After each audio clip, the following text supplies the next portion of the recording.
Valeu pessoal, tudo bem? Então hoje eu vim responder uma dúvida muito frequente, mas que algumas pessoas realmente têm dificuldade em explicar. Também porque esse conhecimento é um pouco escondido, ele é difuso, né, e as informações são meio desencontradas.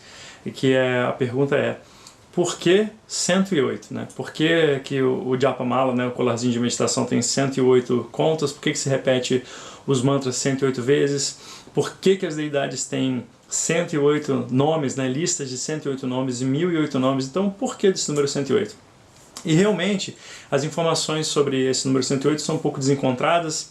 Algumas coisas são super difíceis de verificar, algumas têm outras versões. Então, por exemplo, é dito no Ayurveda que tem 108 pontos marmas, que são pontos específicos no corpo, importantes, que você usa para tratar a pessoa de algumas condições. Dizem que tem 108 Upanishads, ou seja, textos importantes ali no final de cada vez chamados de Upanishads, dizem que tem 108. Então é difícil de você realmente verificar isso, até porque quando você vai fechar a conta de 108, alguns entram, alguns saem sem muita explicação, só para fazer 108.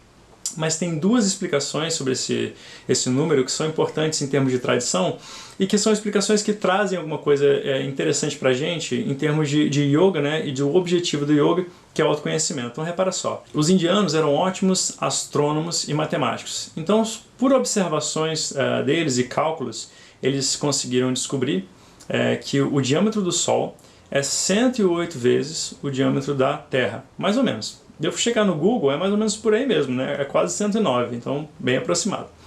Mas o mais interessante é que eles calcularam a distância entre o Sol e a Terra como sendo 108 vezes o diâmetro do próprio Sol.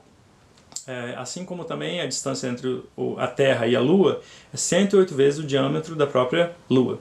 Então esse é o primeiro ponto. E é interessante porque o Sol, que é a parte da trindade védica, né, que gira em torno do fogo, que é o fogo ritual, chamado de Agni.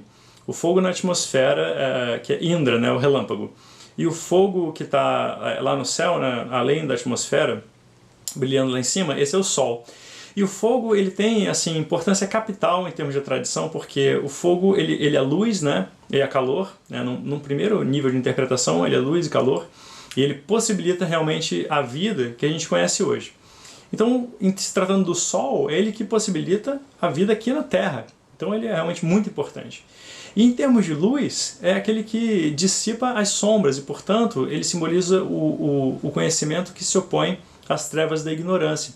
Então, quando você repete o mantra 108 vezes, você simbolicamente cobre essa distância que te separa aqui na Terra do Sol, que é o conhecimento lá em cima. Então, essa é uma primeira razão, né, que essa repetição constante de 108 fica cruzando essa distância e então eleva o teu intelecto e teu entendimento até essa luz perene que é o Sol. Então, muito interessante essa interpretação, vale a pena.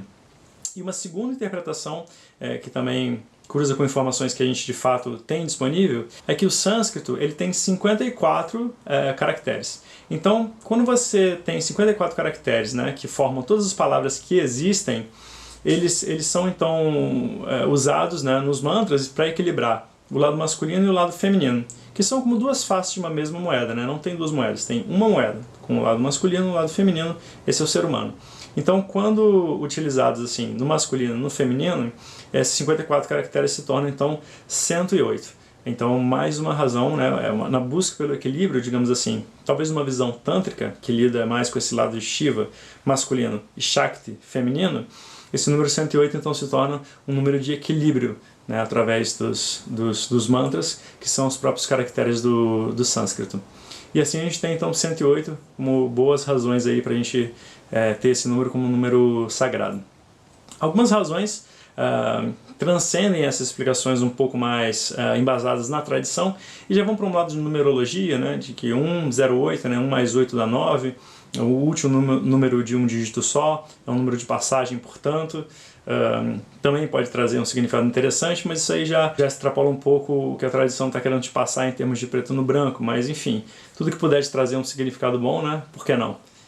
Mas é isso então, pessoal. Até uma próxima vez, Hariom.